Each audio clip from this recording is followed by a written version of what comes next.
살면서 선택의 기로에 서보신 적 있으신가요? 인생은 선택의 연속이고 그 선택들로 인해 인생의 길이 정해진다고 하죠. 저는 결혼 후 제 인생 일대에 특별한 선택을 하게 되었는데요. 그 선택이 지금도 옳은지 그른지는 아직 잘 모르겠습니다. 제가 겪은 충격적인 이야기를 지금부터 시작할게요. 엄마, 저 만나는 사람 있어요. 그래, 알고 있다. 어떻게 하셨어요? 그런 것도 막 보여요? 보이긴 무슨. 나갈 때마다 머리를 이랬다 저랬다 하면서 서너 번을 감는데 왜 모르겠어. 난 또, 아무튼 조만간 소개시켜 드릴게요. 그 당시 저는 만나던 여자친구가 있었어요. 저와 같은 곳에서 일하다가 친해져서 연인까지 된 직장 동료였죠. 엄마께 여자친구를 소개해 준다고 했는데 엄마는 별 대꾸 없이 씁쓸한 표정으로 저를 그저 바라보기만 하셨습니다. 그때 엄마 표정이 왜 그랬는지 나중에서야 알게 되었어요. 여자친구와 만난 지는 3년 정도 되어 갔어요. 제가 결혼까지 생각할 만큼 괜찮은 사람이라고 생각했죠. 1년간 서로 알아가는 재미로 알콩달콩한 연애를 했고, 2년 차에는 서로에게 익숙해져 가기 시작했고, 3년 차에 들어서자 우리 사이는 너무 편해져 갔어요. 그런데 그건 저만의 착각이었죠. 연애 3주년을 앞두고 제가 여자친구에게 장난스레 물었습니다. 우리 지영이 나한테 언제 시집 올 거야? 뭐래? 나 바빠서 시집 갈 시간 없는 거 안 보여? 그나저나 오늘 당직이지? 어? 왜? 혹시 같이 당직 서주게? 아니, 내가 그런 걸 왜 해? 나도 힘들어 죽겠는데. 당직이면 바쁘겠네. 그럼 난 오늘 퇴근하고 일찍 들어가서 좀 쉴게. 나 잠 좀 푹 잘 거니까 연락하지 말아달라고. 어? 그래, 알았어. 그럼 가서 푹 쉬어. 사실 만난 지 3년 차에 접어들면서 여자친구가 저와 함께하는 시간을 점점 피하는 게 느껴졌어요. 그런데 그 사실을 부정하고 서로 편해져서 그렇다고 스스로를 위안하고 있었죠. 그런데 여자친구가 그럴수록 저는 더 조바심만 났습니다. 그래서 여자친구가 다른 마음을 먹기 전에 무언가를 해야겠다고 생각했어요. 저와 여자친구는 같은 병원에서 근무하고 있었기에 동료 의사들에게 부탁을 해서 이벤트를 하나 준비했어요. 바로 프로포즈 이벤트였죠. 바쁜 동료 의사들까지 끌어모아 이벤트를 하려 하니 찬반 의견들이 나왔습니다. 요즘 여자들 이런 거 안 좋아한다던데 그냥 둘이 오붓하게 레스토랑 같은 데 가서 반지 주고 그러는 게 어때? 그래요. 괜히 한 병원에서 근무하는데 혹시라도 김 선생님이 안 받아주면 어쩌려고. 병원에 소문 다 나고 서로 껄끄러워지는 거 한순간이에요. 박 선생님 웬만하면 다른 방법으로 이벤트 하죠. 그래도 일생일대에 단 한 번뿐인 이벤트인데 여러 명이 와서 축하해주면 더 의미 있고 좋지, 안 그래?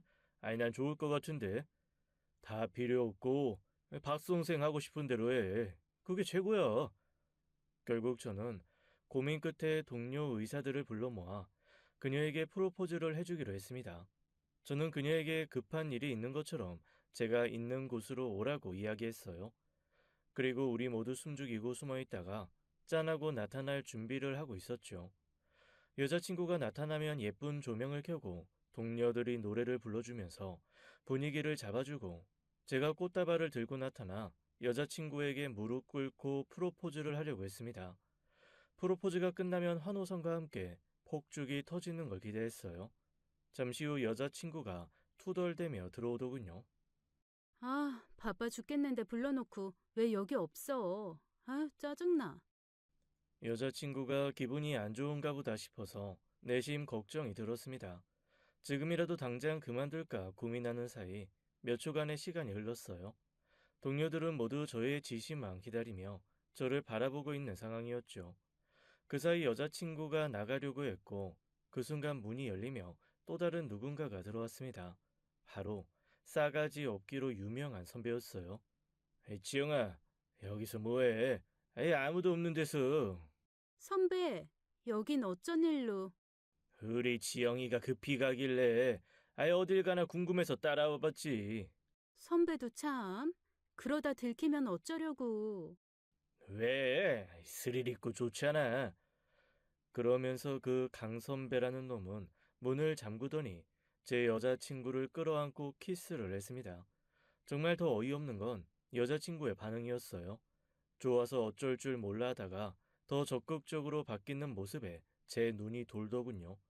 그런데 그 순간 준비해 놓은 조명에 불이 들어왔습니다. 동료 의사가 실수인지 일부러인지 버튼을 누른 것 같았어요. 조명에 불이 켜지자 지영이와 강 선배는 깜짝 놀라 후다닥 떨어지더군요. 저는 쭈그리고 앉아있던 테이블에서 일어나서 그들 앞으로 갔습니다. 제 동료들도 하나 둘 숨어있던 곳에서 나왔죠. 지영이는 그 모습을 보고 더 기겁하며 하얗게 질리더군요. 그리고 꽃다발을 들고 있던 제 뺨을 때렸습니다. 이게 무슨 짓이야? 너 혹시 다 알면서 일부러 나 망신 주려고 그런 거야? 뭐? 어이가 없어서 말도 안 나오더군요. 여자친구는 꽃다발 속에 들어있는 반지 상자를 보고는 코웃음을 쳤습니다. 설마 프로포즈? 야, 박정훈, 정신 차려. 여기 집안 좋고 멀쩡한 의사들이 널리고 널렸는데 내가 왜 너네 집안 같은 곳에 시집을 가겠어? 안 그래? 내가 미쳤니? 무당집에 시집을 가게. 눈치 없는 멍청한 자식. 강 선배는 언제 내뺐는지 모르게 이미 사라진 후였고 주영이도 그가 나간 문을 따라 사라졌습니다. 제 눈치를 보던 동료 의사들은 모두 뿔뿔이 흩어졌어요. 저와 가장 친했던 원재만 제 옆에 서 있었죠. 야, 괜찮냐? 원재는 제 어깨를 두드리고는 미리 설치해둔 장식들을 하나둘 정리해서 나가더군요. 충격에 휩싸인 상태로 코를 받아 저는 다시 진료실로 내려가 봐야 했습니다. 우리의 소문은 순식간에 병원 전체에 돌았어요. 간호사들마저 저를 안타까워하는 눈으로 바라보았죠. 저는 졸지에 비 맞은 강아지 꼴이 되어버린 데다 부모님까지 욕보이며 이별을 해야 했습니다. 여자친구 말대로 저의 집은 무당집입니다. 저희 엄마가 무당이세요. 대대손손 무당 일을 업으로 삼고 계십니다. 그 사실을 아는 건 여자친구와 저랑 가장 친한 원재뿐이었는데 이 일로 인해 병원의 소문이 쫙 나버리고 말았죠. 제가 부모님을 창피해야 하는 건 아니지만 그렇다고 자랑스럽게 우리 엄마 무당이야 라며 말하고 다니고 싶지는 않았어요. 생각해보니 여자친구가 저에게서 조금씩 소홀해진 게 바로 그 무렵 같습니다. 여자친구가 제게 부모님 뭐 하시냐고 물었을 때부터 말이에요. 그때부터 제게서 마음이 멀어진 거였죠. 그 후로 저는 한동안 가슴 아리를 했습니다. 병원 식구들에게서 받은 무언의 시선이 저를 힘들게 하더라고요. 이제는 대놓고 뻔뻔하게 강 선배와 바퀴벌레 한 쌍처럼 붙어 다니는 지영이를 보고 있으면 참 신기할 정도였어요. 와, 쟤는 정말 부끄러움이라고는 눈 씻고 찾아봐도 안 보이네. 바람 피워서 남자 갈아탄 게 창피하지도 않나? 무슨 외국 드라마 보는 것 같네. 오히려 지영이의 당당한 모습을 보고 있자니 저도 움츠리고 다닐 필요 없겠다 싶었습니다. 간호사들 중에 최고 예쁘기로 소문난 오 선생님과 밖에서 따라 만나보기도 하고 친구들의 소개를 받아보기도 하고 그랬어요. 사람은 사람으로 있는다는 말도 있으니까요. 그런데 제가 마음에 들면 상대가 반응이 별로고 제가 별로면 상대가 좋다고 하고 참 사람 인연이라는 게 마음처럼 쉽게 이어지지 않더라고요. 그런데 어느 날이었어요. 저는 그날도 원재를 붙잡고 신세에 한탄을 하고 있었습니다. 원재는 누가 봐도 탐나는 인재에 잘생기까지 했는데 집안도 엄청 부유하고 빵빵한 녀석이었어요. 누가 봐도 엄친아 같은 녀석이었죠. 그런 녀석을 상대로 신세 한탄을 하고 있는 제 모습이 웃기긴 했지만 그래도 원재는 그런 제 이야기를 진지하게 들어주는 좋은 친구였어요. 그래서 저뿐만 아니라 원재를 좋아하는 동료 의사들도 많았죠. 원재야, 난 이제 평생 결혼도 못하고 병원에 갇혀서 돈만 벌다가 돈도 못 쓰고 골병 들어서 죽을 운명인가 봐. 운명? 어머님이 너 그럴 거래? 아니, 여기서 엄마 얘기가 왜 나와? 이 자식이 무서운 소리를. 엄마가 그렇게 말할 정도면 내가 지금 이 자리에 못 있지. 당장 병원 뛰쳐나갔지. 아이, 어째 마음 한 구석이 뻥 뚫린 것처럼 횡하냐. 야, 나 혹시 심장에 이상 있는 거 아니야? 야, 나 CT 한번 찍어볼까? 어제 헬스장에서 최대 시속으로 1시간 내내 뛰던 미친놈이 혹시 너 아니었냐? 심장에 이상 있으면 그렇게 못 뛰어. 아이, 근데 왜 이렇게 심장이 답답한지 모르겠어. 지영이 그 기집애만 보면 열불나고. 제 신세 한탄을 한참 듣던 원재는 제게 의미심장한 말을 꺼내더군요. 너, 혹시 소개팅 한번 해볼래? 지금까지 그 누구에게도 사람을 소개시켜 준 적이 없던 원재가 제게 이런 제안을 한 거였어요. 뭐? 진짜? 누군데? 너 내 여자친구가 과외한다는 집 알지? 알지. 그 엄청 부잣집이라던. 원재가 제게 소개시켜 주려고 한 여자는 바로 그 엄청난 부잣집의 딸이었어요. 원재의 여자친구가 의대생인데 그 부잣집 막내 아들을 과외해주고 있다고 했었죠. 그런데 그 집 사모님이 원재 여자친구에게 주변에 괜찮은 남자 없냐고 물었다는 거예요. 본인들은 의사 사이 보고 싶다면서요. 자신의 딸이 홍기가 찼는데 남자 만날 생각을 안 해서 자신이 나서야 될 것 같다고요. 주변에 재력되는 사람들이야 많지만 심성 착하고 똑똑한 사람이었으면 한다며 그런 신랑감을 찾고 있다고도 했습니다. 그래서 원재 여자친구가 제 이야기를 한 모양이었어요. 그랬더니 그쪽 집안에서 자리 한번 마련해 달라고 했다는 거였죠.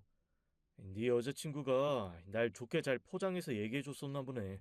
나 같은 사람도 좋다고 소개해 달라고 한 걸 보면. 근데 예쁘냐? 나도 몰라. 내 여자친구 말로는 뭐 평균 이상이래.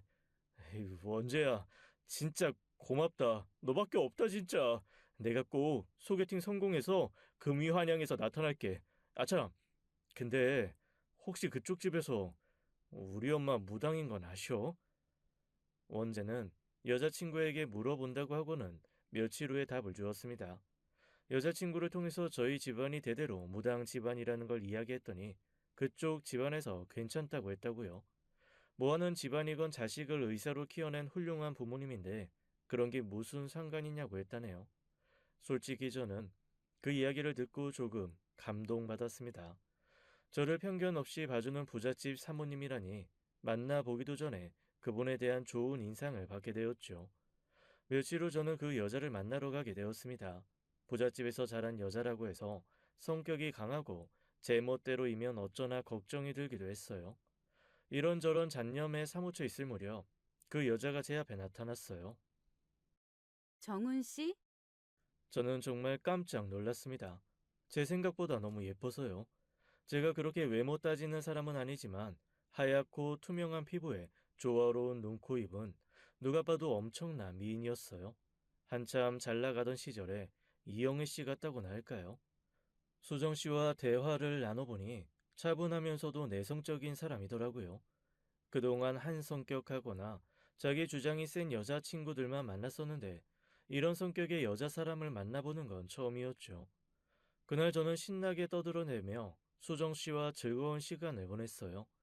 저의 재미없는 의학 이야기도 진지하게 들어주는 수정 씨가 좋은 사람처럼 느껴졌습니다. 저는 솔직히 수정 씨를 보자마자 한눈에 반했어요. 이 사람이랑 잘 되고 싶다는 욕심도 생겼고요. 전 여자친구보다 더 잘나고 좋은 사람 만나고 싶다는 마음 때문에 더 그랬는지도 모르겠네요. 하지만 수정 씨는 어떤 마음일지 알 수 없어서 조금 불안했어요. 분명 분위기는 좋았는데 그 사람도 좋았는지는 알 수 없었으니까요. 그래서 용기 내어 문자를 보냈어요. 수정 씨, 오늘 즐거웠어요.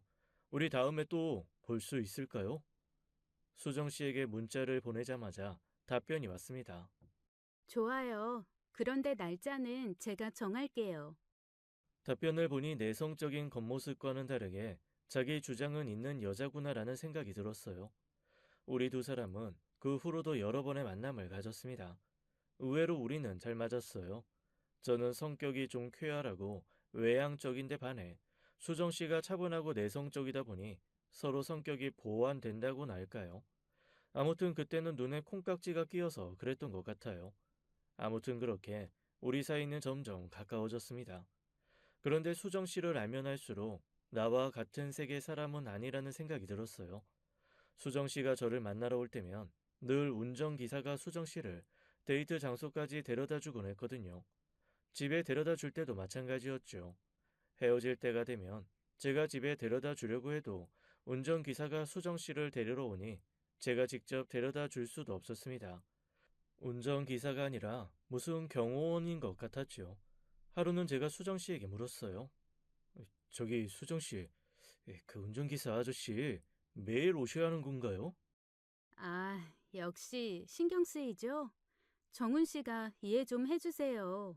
엄마가 딸 걱정이 크셔서요. 사실 제가 어릴 때 납치될 뻔한 적이 있거든요. 그래서 그래요. 제가 마마걸은 아닌데 그때 트라우마로 지금 이게 편하기도 하고요. 납치요? 진짜 놀라셨겠네요.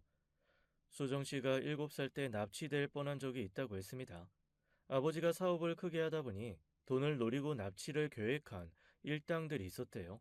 그것도 아버지 사업과 관련된 사람들이요.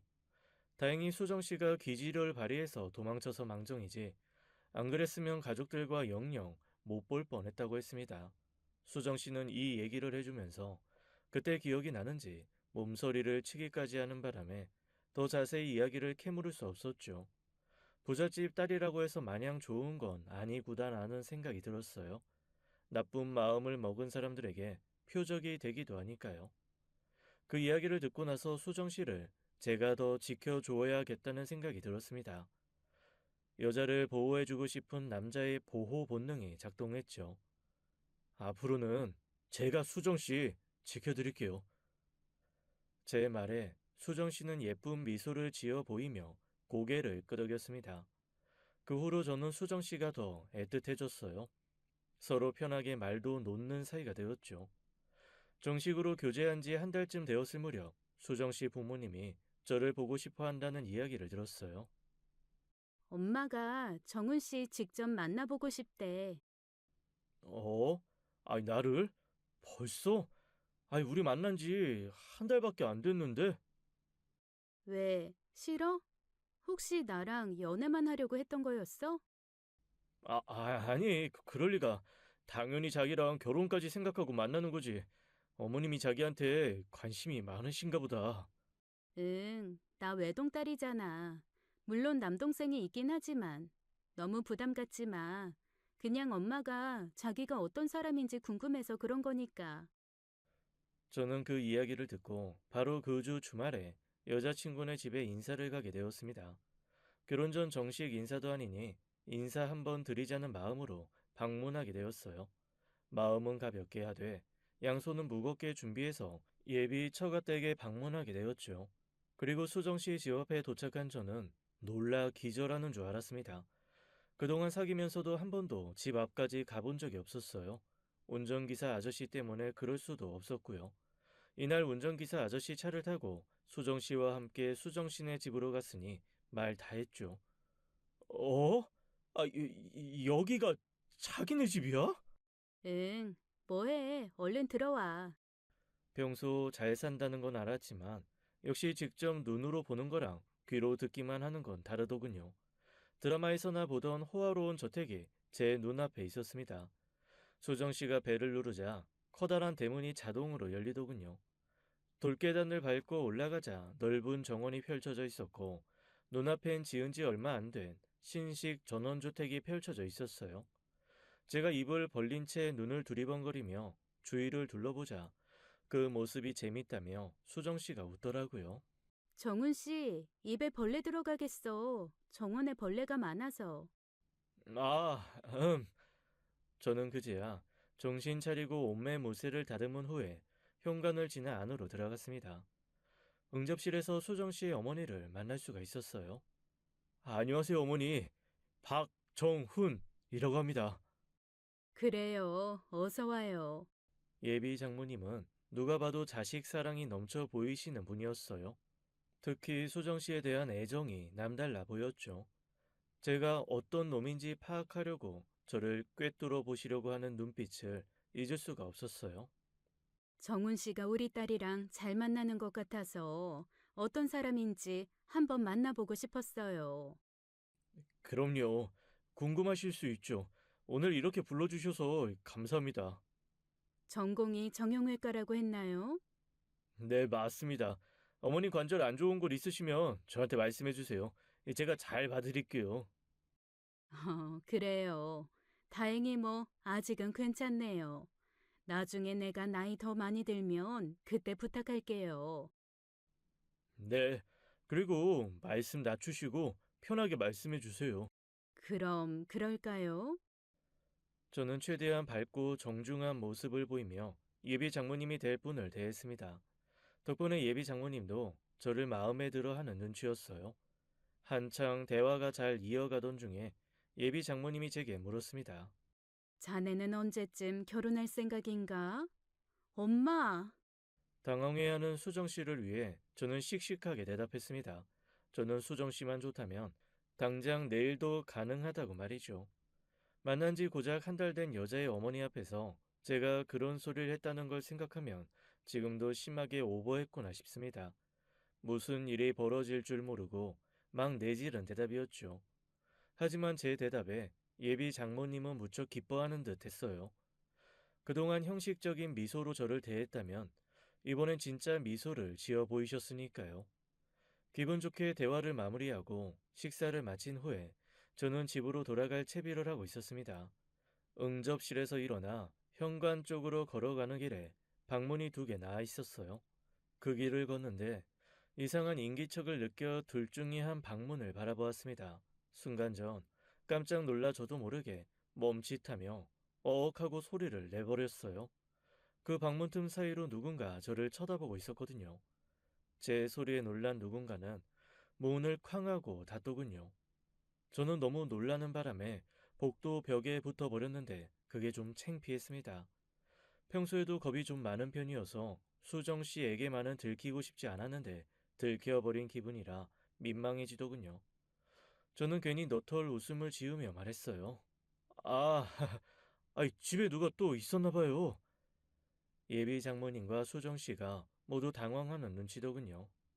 아, 우리 아들이야. 누뚱이 아들. 인석은 인사하러 나오래도 안 나오더니 왜 몰래 보고 있나 몰라. 잠시만. 그리고는 제 예비 처남이 될 아이 방으로 쏙 하고 들어가시더라고요. 원재에게 듣기로 이 집에 고3인 늑둥이 아들이 있다고 했습니다. 원재 여자친구가 과외하는 아이이기도 했고요. 신경 쓰지 마. 고산병에 걸려서 애가 좀 이상하거든. 나와서 인사하라고 할 땐 안 한다고 하더니 자기가 궁금했나 봐. 수정 씨가 저를 대문까지 데리고 갔을 무렵 예비 장모님이 배웅해 준다고 급히 나오셨어요. 아이고, 우리 아들이 버릇없는 애는 아닌데 좀 소심한 구석이 있어서 인사하러 나오라니까 다음에 한다고 그러네. 자네가 이해 좀 해줘. 요즘 한창 예민한 고3이라. 괜찮습니다. 다음에 친해지면 되죠. 자넨 볼수록 참 성격이 좋은 것 같네. 보통 의사들이랑 달라서 마음에 들어. 좋게 봐주셔서 감사합니다. 그날 이후 우리 사이는 더 깊어졌고 결혼 이야기는 생각보다 더 빨리 오가게 되었어요. 저도 부모님께 결혼 이야기를 꺼내며 수정 씨를 소개시켜 드리게 되었죠. 사실 수정 씨에게 엄마를 소개시켜 드리려는데 조금 걱정이 되었습니다. 무당 집안은 싫다며 떠나간 전 여자친구가 떠올라서 더 그랬죠. 저기 이미 들어서 알고 있겠지만 우리 집안이 자기한테는 낯설 수 있어. 그렇다고 엄마가 경우 없는 사람이라던가 뭐 그런 분은 아니야. 그런 거 난 아무 상관없어. 자기야말로 나랑 결혼하고 나서 지금처럼 나 사랑해주는 거 마음 변하면 안 돼. 내가 어떤 사람이라도 말이야. 그래줄 수 있어? 그야 당연하지. 우리 수정이는 내가 평생 지켜줄 거니까 걱정 마. 그렇게 제가 호언장담했답니다. 아무것도 모르고 말이에요. 그때는 그랬어요. 사랑의 눈이 멀었던 거죠. 아무튼 제 귀에는 수정 씨의 말 중에 우리 엄마가 무당이어도 아무 상관없다는 그 말만 귀에 꽂혔어요. 이런 여자라면 정말 뭐든지 다 해줄 수 있을 것만 같았습니다. 수정이와 엄마는 여느 평범한 집안들처럼 첫 인사를 잘 치렀어요. 엄마, 수정이 어땠어? 애가 착하고 순수하지? 부잣집 딸치고는 겸손하고 말이야. 너 결혼도 하기 전부터 팔불출 같다. 수정이가 진짜 괜찮은 사람이라 그렇지. 그래, 애는 괜찮아 보이더라. 다만 좀, 다만, 뭐? 아유, 아니다. 둘이 궁합도 좋고 잘 어울리더구나. 엄마는 무언가 마음에 걸리기라도 하신 것처럼 말끝을 흐리셨지만 저는 꼬치꼬치 캐묻지 않았습니다. 이미 수정 씨에게 콩깍지가 씌어서 엄마의 말씀이 별것 아닌 걸로 들렸거든요. 상견례를 하는 날, 온 식구가 한자리에 모였습니다. 여자친구 쪽은 장인어른과 장모님, 그리고 그때 문틈 사이로 보았던 처남이 자리해 주었고, 저희 쪽은 저와 엄마, 일찍이 시집간 누나가 함께 자리해 주었습니다. 아버지는 제가 중학교 때 돌아가셔서 안 계세요. 그 당시 처남은 입시를 마치고 대학생이 된 상태였어요. 처남과는 딱 두 번째 보는 만남이었죠. 첫 번째 볼 때는 문틈 사이로 눈만 마주친 게 다였는데 두 번째 볼 때는 꽤나 멀쩡하게 차려입고 있으니 훈남이었습니다. 수정 씨 부모님 두 분 다 외모가 출중하셨는데 두 남매가 그 외모를 물려받은 것 같았어요. 처남은 상견례 자리에서 꽤나 과묵했습니다. 실없는 소리를 두 번 정도 했는데 딱 그 두 가지 이야기 한 게 다였어요. 그런데 그 두 이야기가 꽤 기억에 강하게 남더군요. 의사들은 다 똑똑하죠? 아니, 뭐 그런 편이지. 그런데 머리 좋은 거랑 눈치 빠른 건 다른 문제인가 봐요. 어? 그냥 뭐 주변에 누가 좀 그런 것 같더라고요. 아이, 뭐 공부 잘하는 거랑 눈치랑은 별개니까 그럴 수 있지. 근데요, 혹시 우리 누나 안 무서워요? 그 말 한마디에 처가댁 식구들 분위기가 묘하게 싸늘해지더라고요. 장인 어른은 화가 난 듯 엄한 표정으로 처남을 쏘아 보이기까지 했습니다. 그때 장모님이 나서서 말씀하셨어요.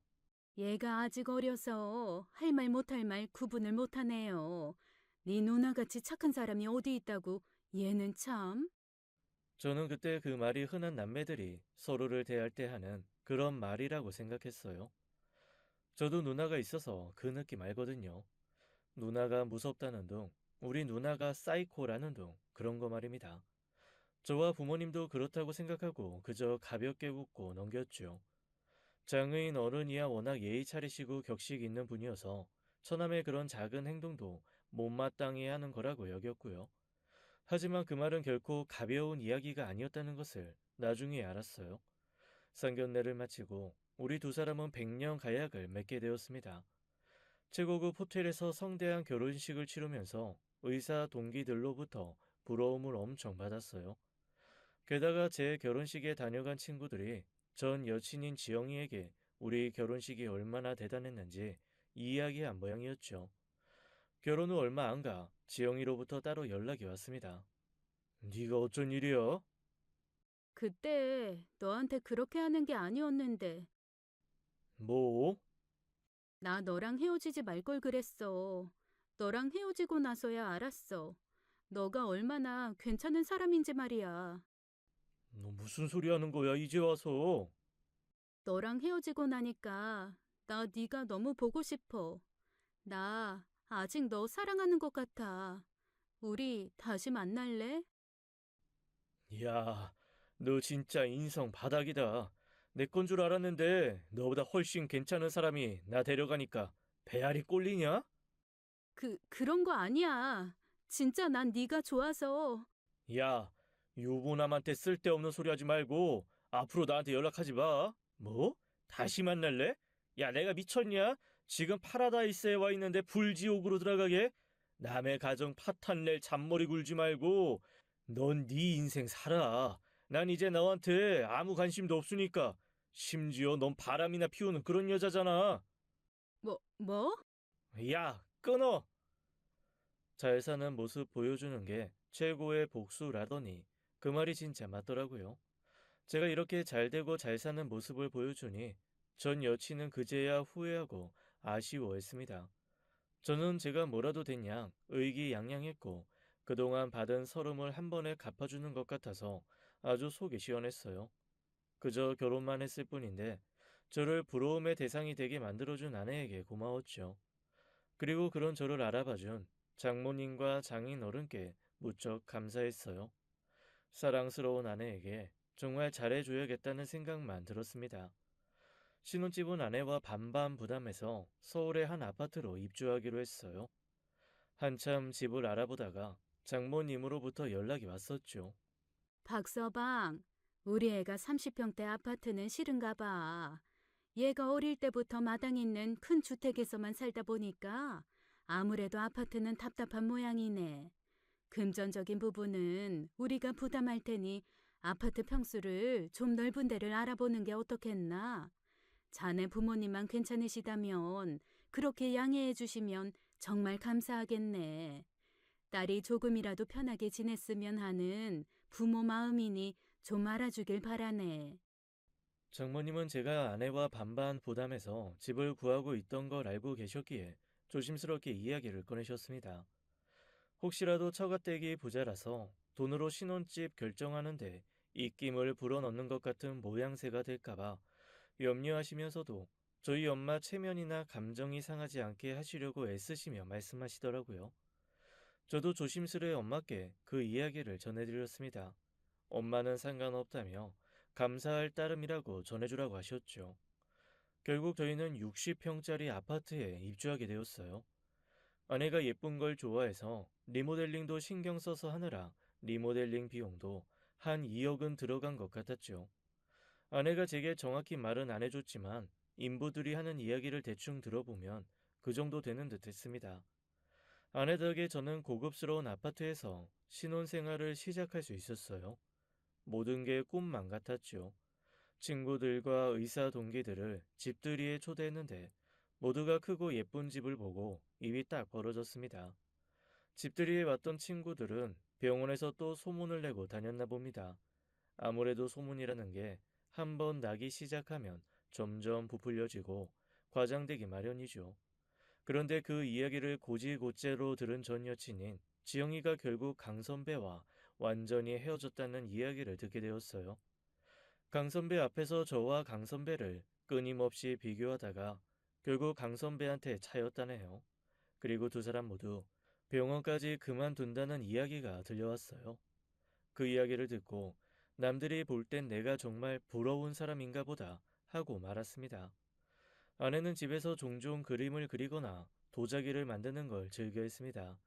딱히 직업이 없었지만 자기가 좋아하는 일을 하며 지내는 아내를 보는 게 저는 좋았습니다. 아내는 그림 실력도 뛰어났어요. 저 같은 예술 문외한인 사람이 봤을 때는 피카소, 고흐 저리 가라였거든요. 게다가 피아노, 바이올린도 얼마나 잘 다뤘는지 아내는 다재다능한 사람 같았죠. 결혼한 지 4개월 정도 지났을 무렵 아내가 임신했다는 기쁜 소식도 듣게 되었어요. 아내가 임신을 하자 저보다도 처가댁에서 더 신경을 많이 써주시더군요. 하루가 멀다 하고 매일같이 전화가 왔고 제게 아내를 잘 챙겨달라는 부탁의 인사말도 잊지 않으셨어요.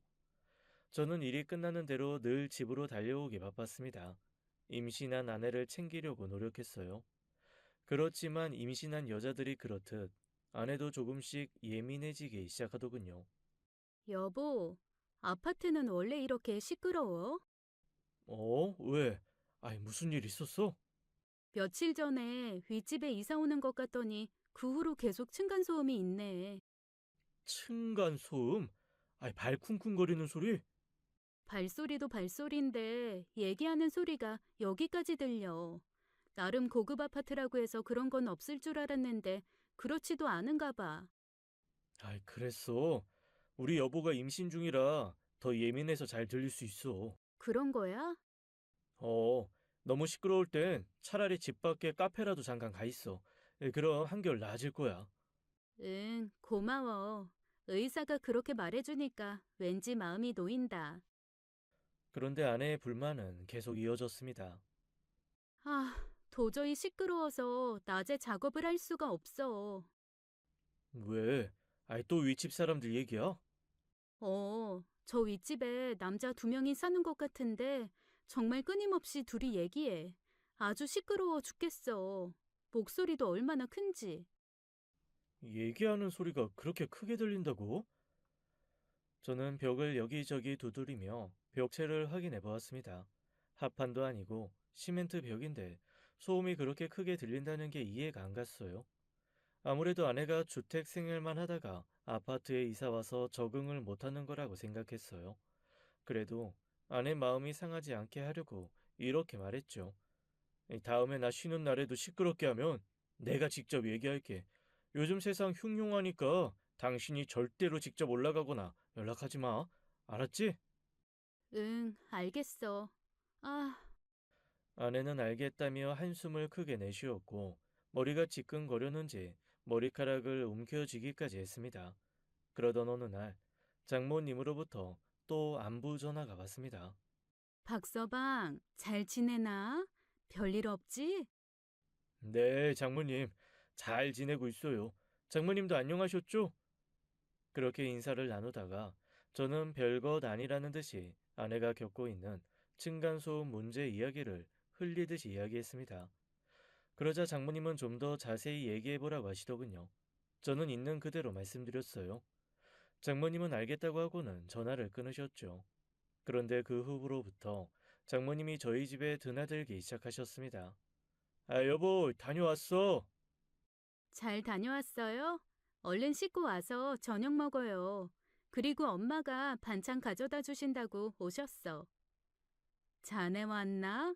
밥은 잘 먹고 다니나 궁금해서 반찬 좀 싸가지고 왔네. 자네 좋아하는 간장게장도 가져왔으니 얼른 와서 먹어. 저는 장모님의 방문이 처음엔 무척 반가웠어요. 그런데 정말 자주 오시더라고요. 일주일에 서너 번 오셨으니 거의 주말 빼면 거의 매일 오시는 거였습니다. 그리고 오실 때마다 아내에게 이것저것 잘 챙겨주셨어요. 그래서 감사했죠. 아내를 챙겨주면서 덩달아 저까지 챙겨주셨으니까요. 그런데 마치 우리 집에 살고 계신 건 아닐까 싶을 정도로 자주 집에 오시니 나중엔 좀 기분이 이상하더라고요. 장모님, 오늘도 오셨네요? 응, 애가 임신 중이라 잘 있나 궁금해서. 왜? 자네 불편한가? 아, 아닙니다. 제가 낮엔 병원에 있느라 수정이를 잘 챙겨주지도 못하는데 장모님이 챙겨주시면 든든하죠. 그렇게 마음에도 없는 소리를 했습니다. 장모님과 잘 지내고 싶은 사위의 마음이었던 거죠. 이제는 집에 들어갈 때마다 그 생각부터 들더라고요.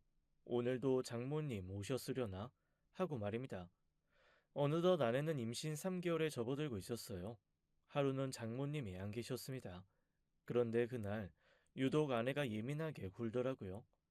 아내는 캔에 들어있는 이온 음료를 먹으려 하고 있었어요. 그런데 한 모금 맛을 보고는 인상을 쓰며 음료수에 코를 대어보기도 하고 맛을 느껴보기도 하며 고개를 갸우뚱하더라고요. 왜 그래? 맛 이상해? 응, 맛이 이상하네. 아, 진짜 짜증난다. 또 엄마 짓인가? 그러면서 아내가 이온 음료를 싱크대에 쏟아 버리더군요. 아, 아깝게 그걸 왜 버려? 놔주지. 그리고 엄마 짓이라니? 뭔 얘기야? 아니, 엄마가 나 영양제 먹이려고 가끔 음료수에 몰래 타고 그러시거든. 그런 적이 있었어?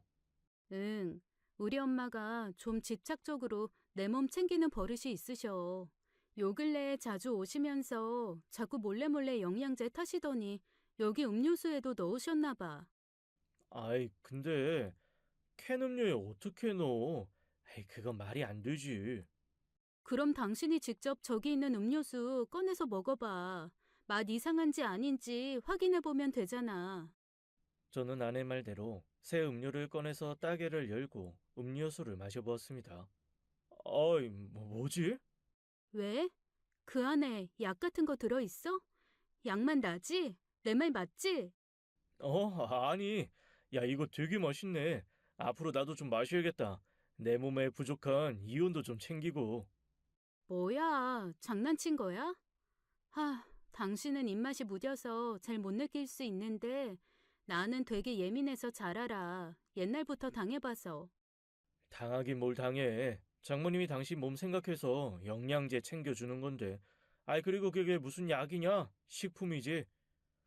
아내는 제가 자기 말에 호응을 안 해줘서 그런지 삐진 모습이었어요. 그리고는 쌩에서는 자기 방으로 들어가 버렸죠. 그냥 아내 말에 맞장구나 쳐줄 걸 그랬나 하고 조금 후회했습니다. 그러던 어느 날이었어요. 학교를 마치고 집에 좀 일찍 들어간 날이었습니다. 집에 들어오니 집이 굉장히 조용하더라고요.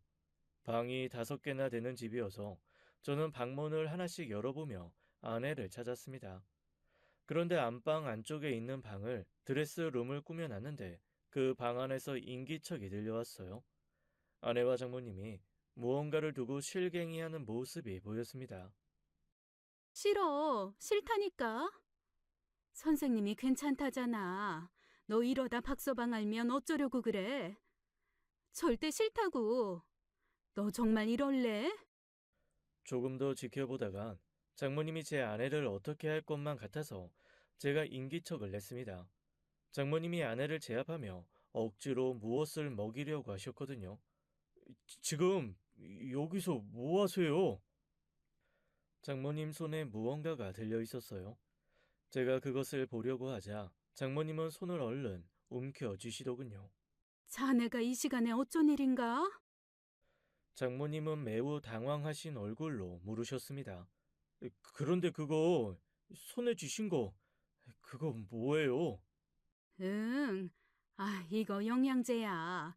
임신 중에 좋은 영양제.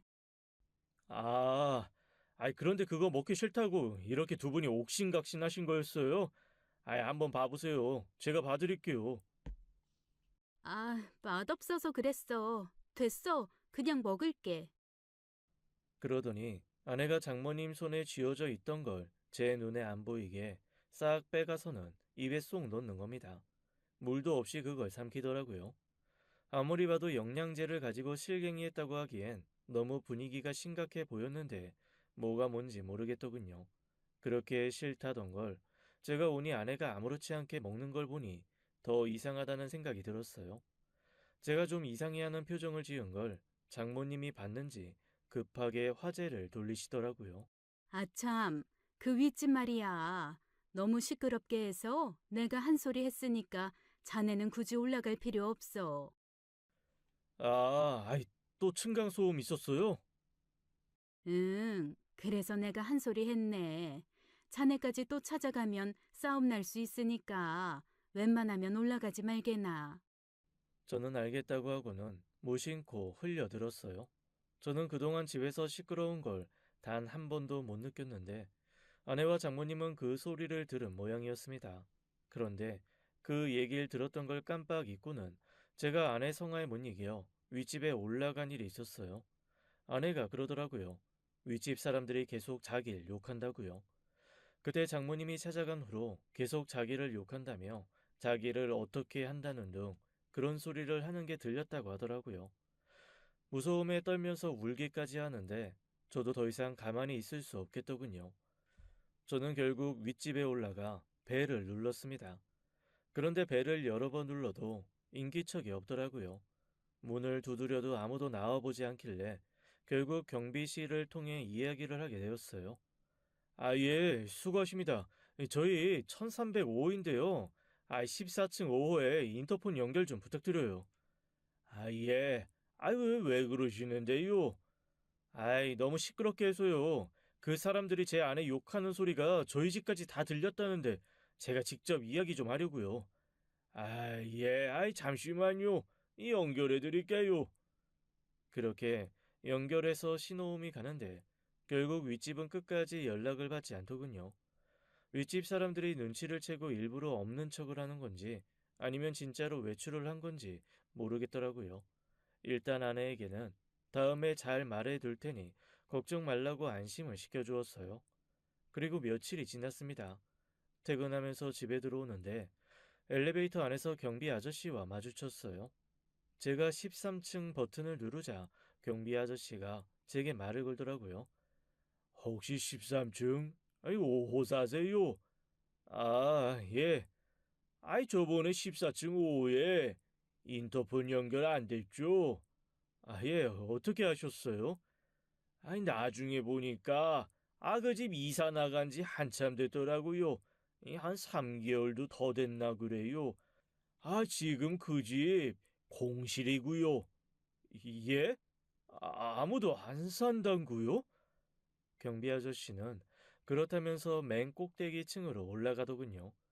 도대체 이 아파트는 어떻게 지어진 거길래 윗집 소리가 아닌 다른 집 소리가 이렇게 들리는 걸까 싶었어요. 그런데 갑자기 장모님이 한 이야기가 떠올랐습니다. 자신이 윗집에 올라가서 이야기했으니 저더러 가지 말라던 이야기요. 순간 소름이 돋더군요. 경비 아저씨는 분명히 3개월 전에 윗집이 이사 갔다고 했는데 말이에요. 뭔가 너무나 이상했어요.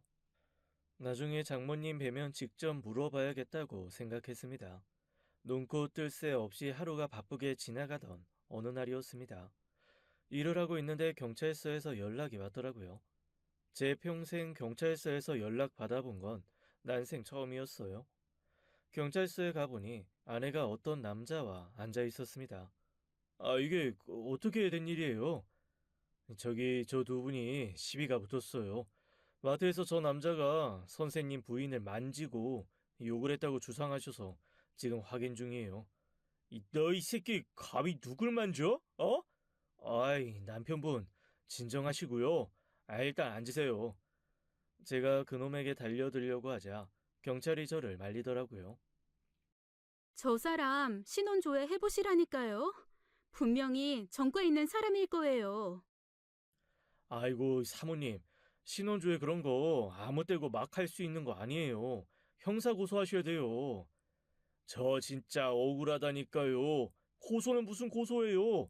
저 그냥 저 여자 뒤로 카트 밀고 걸어간 게 다라고요. 저 지금 직장에도 못 나가고 손해가 얼마나 막심한 줄 아세요? 내가 손해본 거 당신이 다 물어낼 거냐고. 자꾸만 이러면 나도 명예훼손으로 고소할 수가 있어. 남자의 말에 아내는 눈 하나 깜짝 안 하고는 실제로 형사 고소 접수를 진행하더라고요. 그런데 조사를 하는 과정에서 CCTV를 확인했는데 정말 그 남자는 제 아내 뒤를 지나가기만 했습니다. 뭐라고 입모양을 웅얼거리기는 하는데 아내에게 뭐라고 하는 것처럼 보이진 않았어요. 남자 말로는 자기는 그냥 살 물건들 뭐뭐 있나 혼잣말을 한 거라고 했죠. CCTV를 확인하고 나자 아내가 제게 이야기를 했습니다. 여보, 나 거짓말하는 거 아니야. 믿어지지 않겠지만 사실 내가 사람들한테서 기운 같은 걸 좀 느껴. 이게 뭐라고 설명을 못 하겠는데 그런 게 있어. 저 사람 꼭 신원조회 해봐야 돼. 여보. 근데 CCTV에 아무것도 안 나오잖아. 경찰 아저씨, 저 사람 신원조회 해보라니까요. 아내가 소리를 꽥꽥 지르는 바람에 오히려 경찰들은 아내를 이상한 사람 취급했습니다. 저는 결국 아내에게 일단 집으로 가자고 했어요. 아내는 제게 자기 말을 믿어주지 않아서 실망했다며 엄청 서운해 하더라고요. 그런데 정말 며칠 후에 경찰서로부터 놀라운 연락을 받게 되었어요. 예? 그 사람이 정가 20범이라고요? 예, 저희도 정말 놀랐습니다. 그런데 아내분이 말씀하신 내용은 증거가 없어서 아마 무혐의 처리될 거예요. 그 이야기를 들은 아내는 자기 말이 맞지 않냐며 더 의기양양해졌어요. 저는 이 일을 겪고 나서 엄마를 찾아갔습니다. 엄마, 혹시 말이야. 진짜 혹시나 해서 하는 말인데 혹시 그 신내림 같은 게 며느리한테도 막 가고 그러나? 예끼 이놈아. 결혼하고서 연락도 잘 안 하다가 그게 궁금해서 이렇게 찾아온 거니? 빨리 말해봐. 며느리한테도 막 신내림 내려지고 그러냐고. 걱정 말어. 그런 경우는 본 적이 없으니까. 왜? 수정이한테 뭔 일 있니? 저는 결국 정가 20범 이야기를 했습니다. 그 이야기를 들은 엄마는 그저 우연일 거라며 걱정하지 말라고 하셨어요. 그나저나 수정이는 괜찮니? 어? 뭐? 그거 성추행? 그거 증거도 없다 그러고 내가 CCTV 봐도 별거 없더라고. 아마 수정이가 예민해서 그런 것 같아. 요즘 임신하고 부쩍 예민해졌거든. 자꾸 이상한 소리 하고. 이상한 소리라니? 그런 게 있어. 자꾸 시끄럽대나 뭐래나. 곱게 자라서 그런가? 임신하고 나서 완전 극예민이야. 아무튼 난 이만 가볼게. 다음에 또 올게요. 엄마는 용건만 딱 얘기하고 후다닥 나가는 저를 한번 흘겨보시고는 따라 나와 제 손을 잡고 말씀하셨어요. 정훈아, 사람은 인연이라는 게 있어. 너한테는 그 인연이 수정이고, 엄마 말 무슨 말인지 알아? 수정이가 어떻든 간에 네가 잘 챙겨주라고. 엄마는 나만큼 내 아내 챙기는 사람 또 어디 있다고. 걱정 마시오.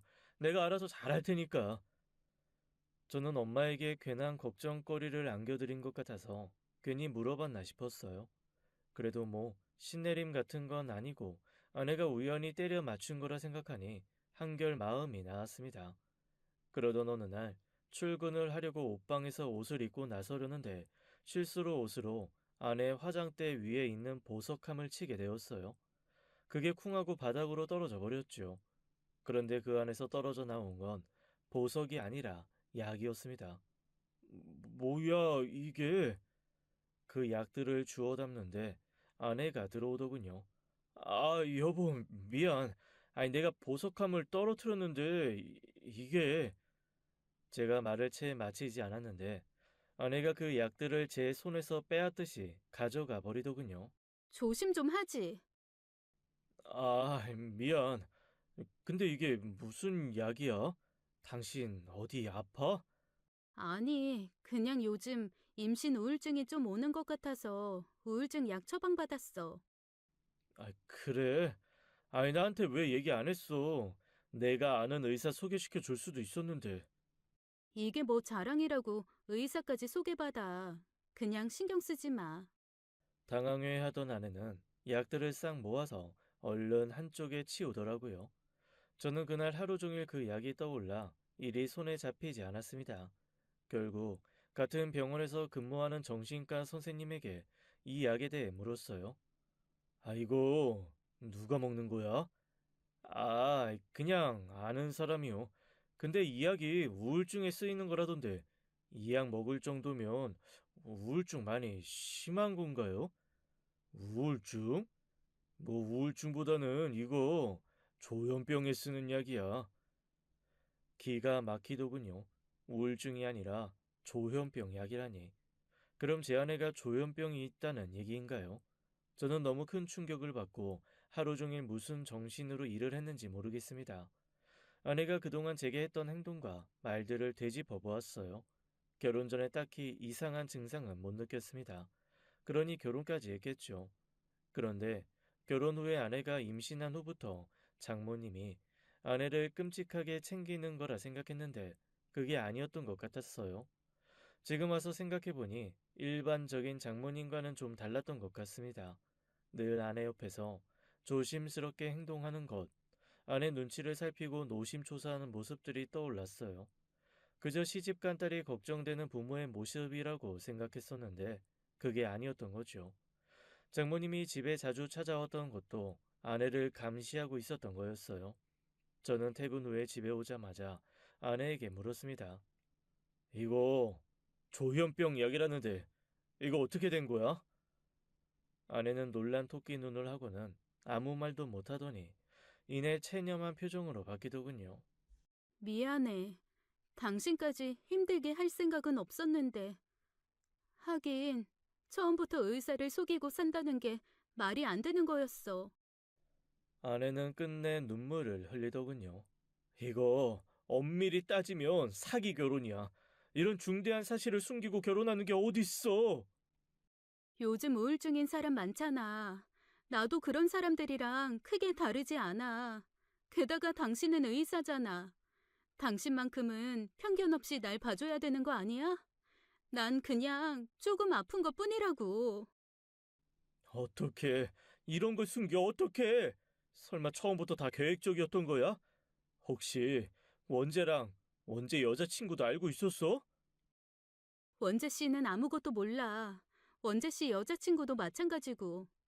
엄마가 나 이런 거 철저히 숨겼어. 집안 창피한 일을 뭐하러 과외 선생님한테까지 이야기하겠어. 아내는 제게 호소를 하더군요. 자신은 결혼 생활을 잘 유지하기 위해 그동안 약도 꾸준히 먹고 노력했다고요. 그리고 그동안은 정말 아무 문제 없이 잘 지내지 않았냐고 하더군요. 너 아직도 윗집 소음 들려? 그 물음에 아내는 대답을 못하더군요. 네 눈으로 직접 봐봐. 저는 아내를 데리고 윗집으로 올라갔고 아무도 살고 있지 않음을 확인해 주었습니다. 그것도 믿지 않을 것 같아서 경비 아저씨에게 연락을 해서 사실 확인도 시켜주었어요. 이래도 네가 아무 문제 없어? 날 사랑한다며. 내가 어떤 사람이든 상관없이 사랑하겠다며. 당신이야말로 이제 와서 마음 바뀐 거야?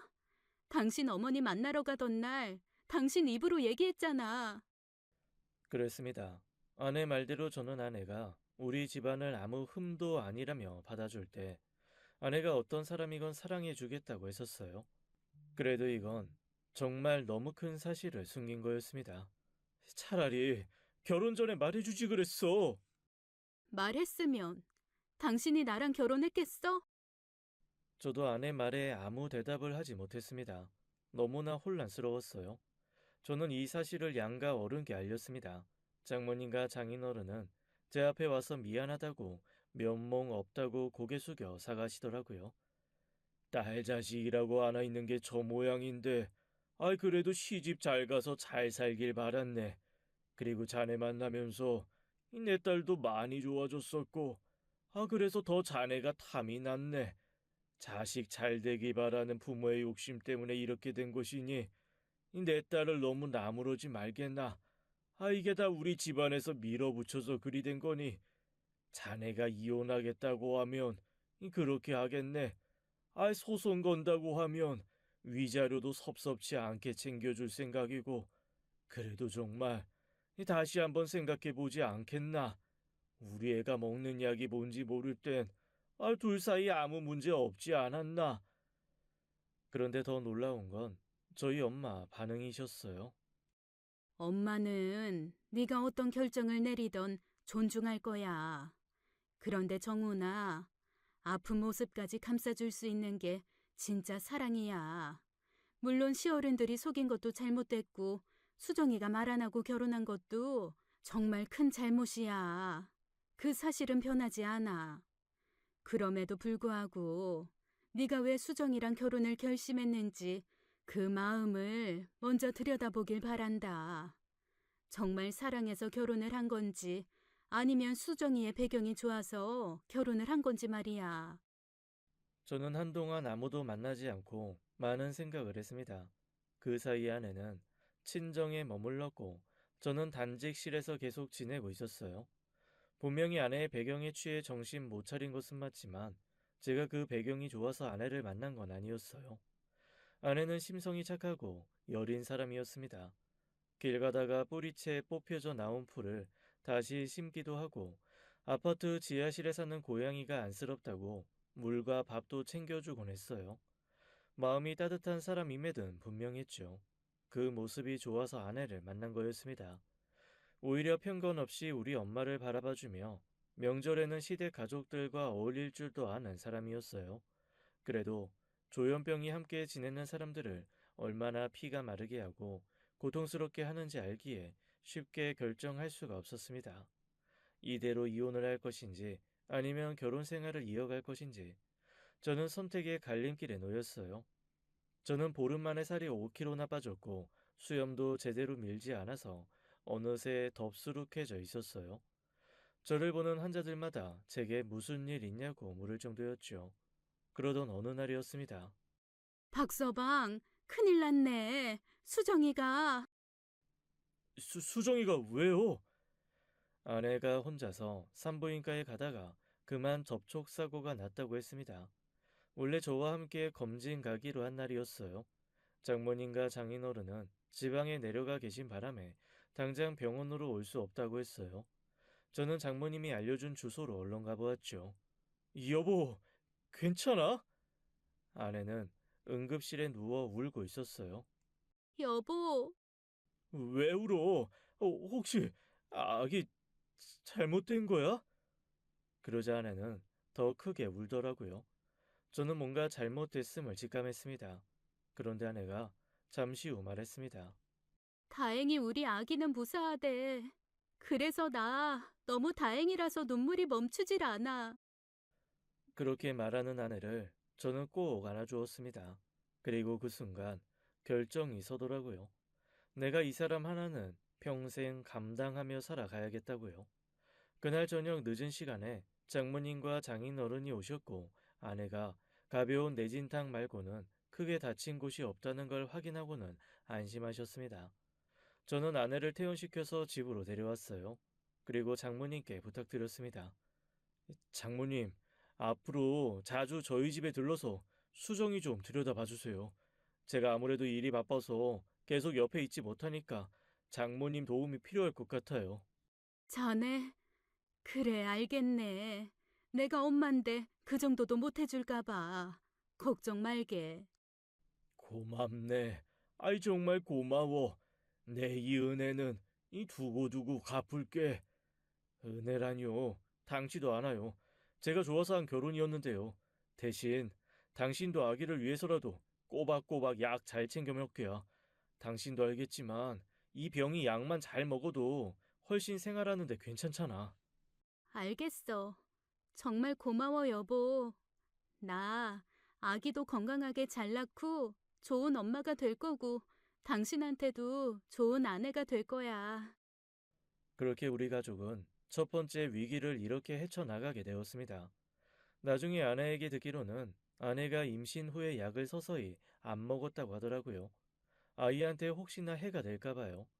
그리고 나서 환청이 다시 들리기 시작한 모양이었어요. 그걸 알게 된 장모님이 자주 집에 들러 약을 먹게 하려고 노력한 거였고요.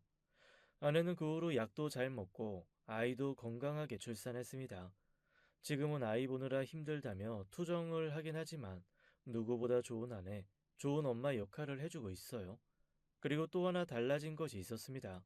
그동안 집안 행사 모임에 참석하지 않고 밖으로만 돌던 처남이 집안 행사에 참석하기 시작한 거였죠. 그제서야 처남의 속마음을 들을 수 있었어요. 처남, 명절에 웬일이야? 얼굴을 다 보여주고. 놀라지 마세요. 저 이제 자주 올 거예요. 아, 진짜? 나야 좋지. 나하고 술 상대 좀 해줘. 장인어른이 술을 안 드셔서 나 좀 힘들어. 네, 그러죠 뭐. 저기, 매형, 죄송해요. 뭐가? 말 안 한 거요. 됐어. 그게 왜 처남 잘못이야. 마음에 담아두지 마. 그동안 매형 앞에서 아닌 척하고 지낼 자신 없어서 그동안 집에 못 왔던 거예요. 아이, 그랬어? 이제 자주 오면 되겠네. 처남은 그 후로 제가 존경스럽다며 제 말이라면 파트로 매주를 쓴다고 해도 믿더라고요. 저는 본의 아니게 재벌집 막내 아들을 졸개로 두게 되었어요. 처남은 그 후로 강아지 마냥 저를 졸졸 잘 따라다니고 잘 따르고 그랬습니다. 저희 엄마가 어느 날 그러시더라고요. 달리 궁합이 좋다는 게 아니다. 너희 부부 같은 사람들이 진짜 궁합이 좋은 거지. 부부가 서로 부족한 거 채워주는 게 부부잖아. 안 그러냐? 수정이야 그렇다 치더라도 나는 부족한 게 없는데? 네가 부족한 게 왜 없어? 하나부터 열까지 따져보면 다 부족하지. 너가 수정이보다 외모가 낫니? 아니면 심성이 착하니? 그렇다고 뭐 엘리트 코스 밟은 부자 부모가 있기를 해, 뭐를 해? 너 막말로 이번에 병원 차리는 거 그거 누구 돈으로 하는 거냐? 응? 아이 그야 뭐. 아이 근데 엄마는 하나뿐인 아들 그런 식으로 확인 사살하면 좋아요. 이거야말로 내 얼굴에 침 뱉기야 안 그러셔? 됐고 주어진 것에 감사하면서 살기나 해, 이 녀석아. 감사할 줄 모르고 살면 아무 소용 없어. 수정이는 보면 애가 겸손하고 작은 것에도 감사하면서 살던데. 너는 애가 왜 그러냐? 좀 보고 배워. 엄마 말씀에 그렇게 토를 달긴 했지만 제가 왜 감사한 걸 모르겠어요. 저는 늘 감사한 마음으로 살고 있습니다. 그저 신께 빌고 있어요. 도와주지 않을 거면 방해나 하지 마시라고요. 제가 제 안에 챙겨가며 잘 살아갈 테니 말입니다. 지금까지 사연 읽어주는 남녀였습니다. 끝까지 함께 해주신 여러분 감사드리며 저희는 다음 사연으로 돌아올게요. 감사합니다.